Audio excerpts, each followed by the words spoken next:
Hi, I'm Arleth. The day started like any other family gathering.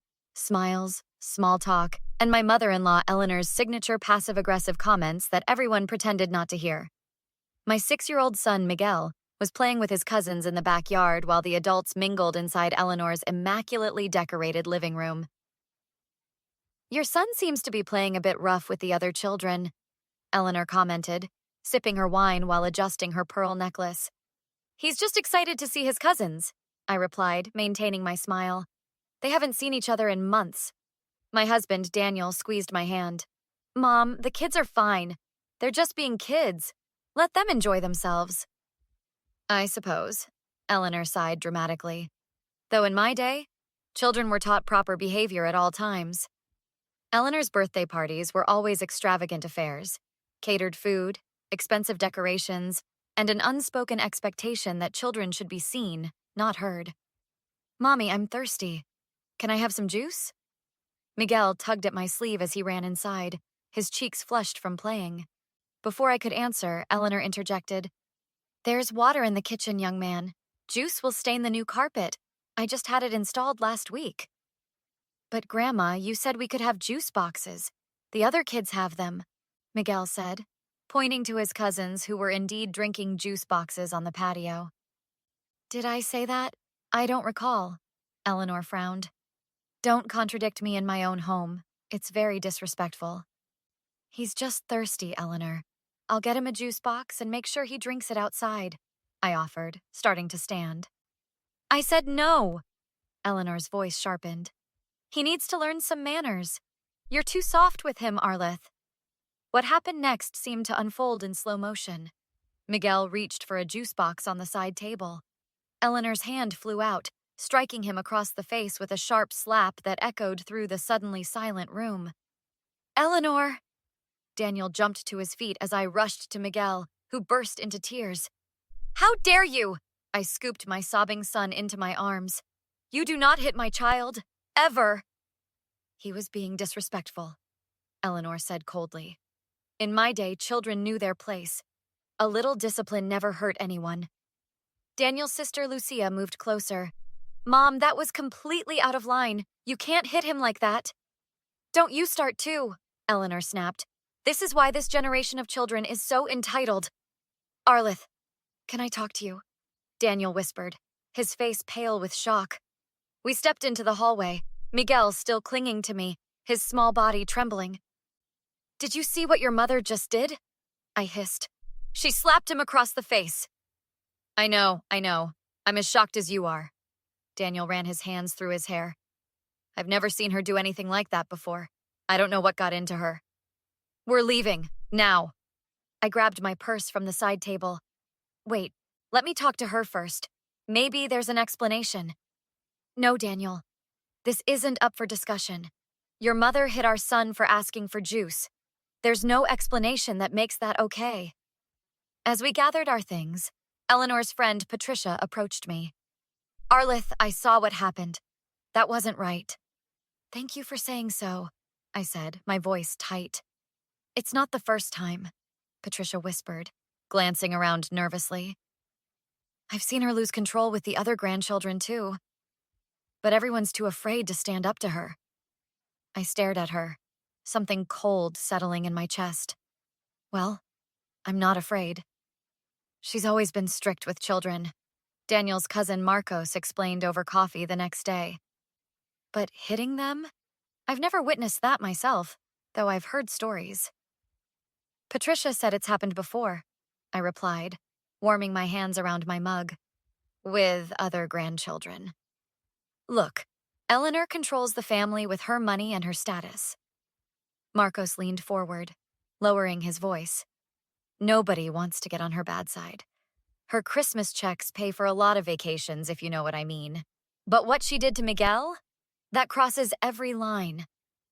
"Daniel's torn up about it," I said. "He keeps saying she must have been having a bad day, that it's not like her."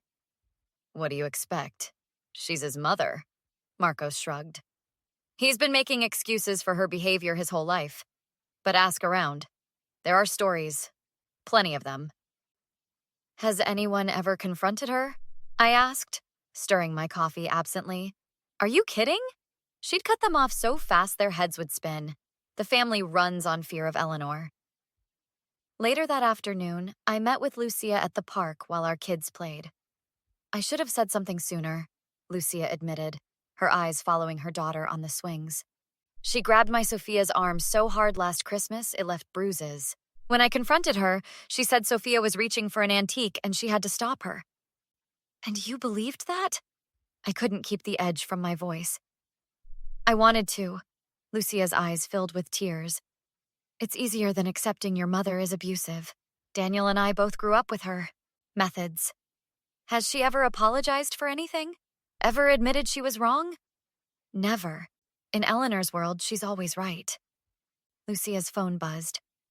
That's Mom. She's calling everyone, saying you're overreacting and Miguel was out of control. He asked for juice, I said flatly. That's what he did wrong. When I got home, Daniel was pacing the living room, his face troubled. I spoke with my mother, he began, running his hand through his hair. And she says Miguel was being disruptive and she just reacted instinctively. She didn't mean to hit him that hard. Instinctively? To hit a child asking for juice? My voice rose. Is that the instinct you want around our son? She wants us to come over for dinner tomorrow, to smooth things over. She made his favorite dessert. That's not happening, Daniel. Not until she acknowledges what she did and apologizes. To Miguel, not to us. She's my mother, Arleth. This is tearing me apart.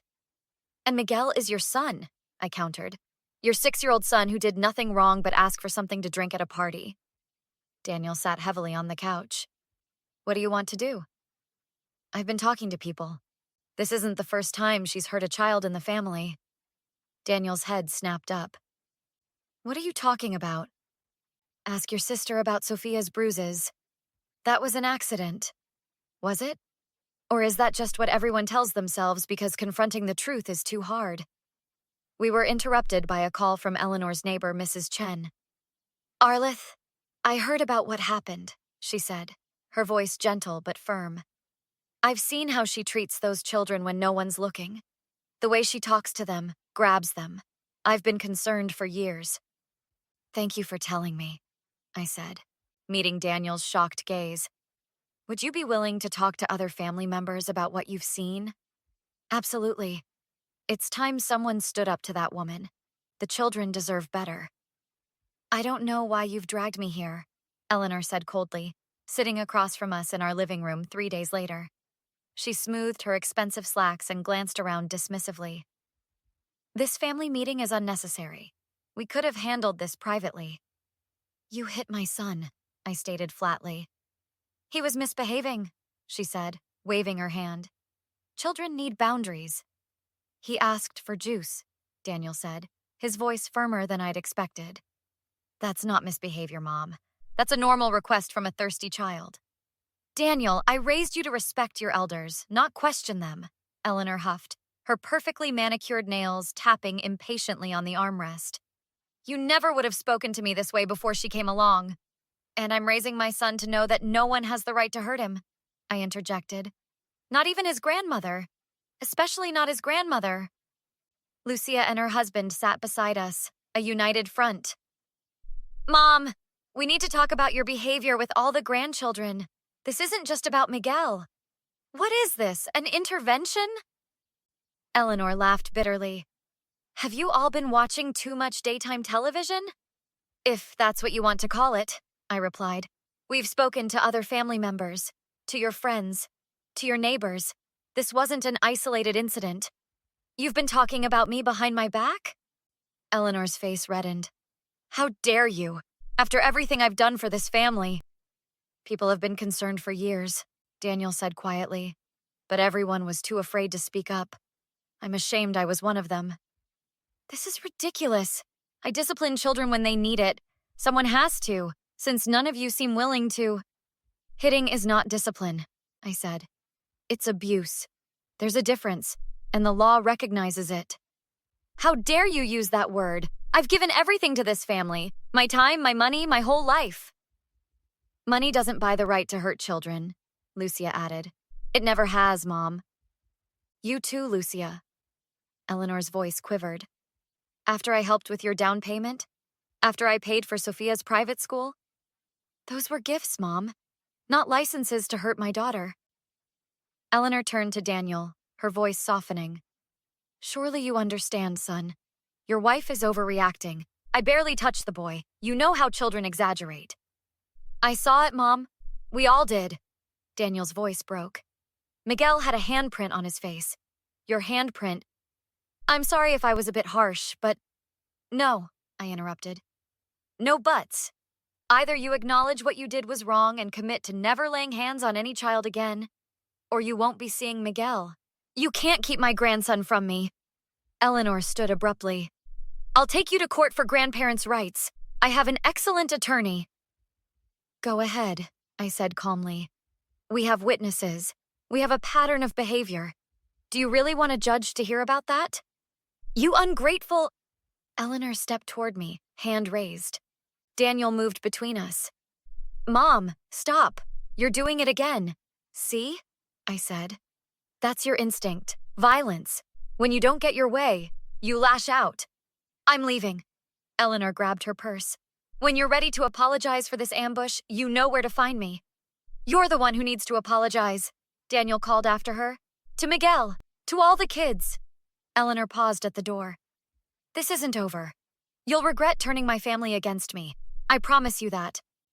The following weeks were difficult.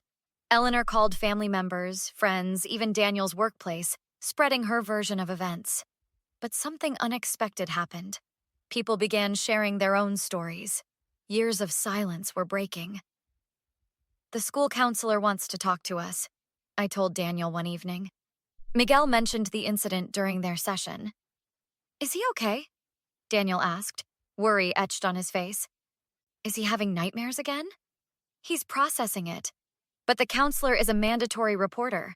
She's filing a report with Child Protective Services. My mother's going to lose her mind, Daniel sighed. She'll see this as a betrayal. It's not about her anymore, Daniel. It's about protecting Miguel and every other child in the family. The investigation was thorough but respectful. Child Protective Services interviewed family members, neighbors, and even other children. Eleanor was furious, threatening lawsuits against everyone involved. How dare they question me like a common criminal? She ranted over the phone to Daniel. I've donated to the governor's campaign. I sit on 3 charity boards. It's standard procedure, Mom, Daniel replied wearily. Just cooperate and it'll be over soon. Mrs. Reyes, the social worker told me during our final meeting, we've found substantial evidence supporting your concerns. We're recommending supervised visitation only if Mrs. Torres completes anger management and parenting classes. She'll never agree to that, Daniel muttered. She doesn't think she needs help. Then she won't see Miguel unsupervised, I said firmly. Those are the terms. When we met with Eleanor and the mediator a month later, she was noticeably subdued. Her usual commanding presence diminished by the sterile conference room. I don't understand why all this was necessary, she said. I raised 3 children who turned out fine. Did we? Lucia asked quietly. We all grew up walking on eggshells around you, Mom, afraid of your temper. That's not fine. The world's changed since you raised us, Daniel added. We know better now. I've agreed to these ridiculous classes, Eleanor said, tapping her pen irritably. When can I see my grandchildren again? When you complete the program, I answered, and acknowledge what you did. Fine. I'm sorry Miguel misunderstood my actions. I never meant to upset him. That's not an apology, Daniel said firmly. You hit him. You hurt him. You need to own that. The world has gone soft, Eleanor muttered. In my day, your day is over, I interrupted. Either adapt or accept that your relationship with your grandchildren will never be the same. 6 months later, we gathered at Lucia's house, the first family event since the incident. Eleanor arrived last, completing her court-mandated programs but still maintaining a chilly distance. Miguel, come here, she called when she saw him. I tensed, but Daniel squeezed my hand. Let's see, he whispered. Miguel approached cautiously. Hi, Grandma. I've brought you something, she said, handing him a small package. And I want to say, what happened at my birthday was wrong. I should never have hit you. I'm sorry. Miguel looked at me, uncertain. I nodded encouragingly. Thank you for saying sorry, he said, with the simple wisdom of children. Later, Eleanor approached me by the refreshment table. I suppose you feel you've won, she said quietly. Turned everyone against me. This wasn't about winning, I replied. It was about protecting Miguel and every other child in this family, something no one had the courage to do before. They say I have anger management issues. She made air quotes. In my day, we called it discipline.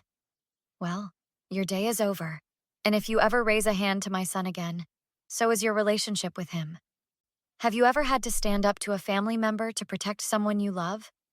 Setting boundaries isn't easy, but sometimes it's necessary to break cycles of harmful behavior.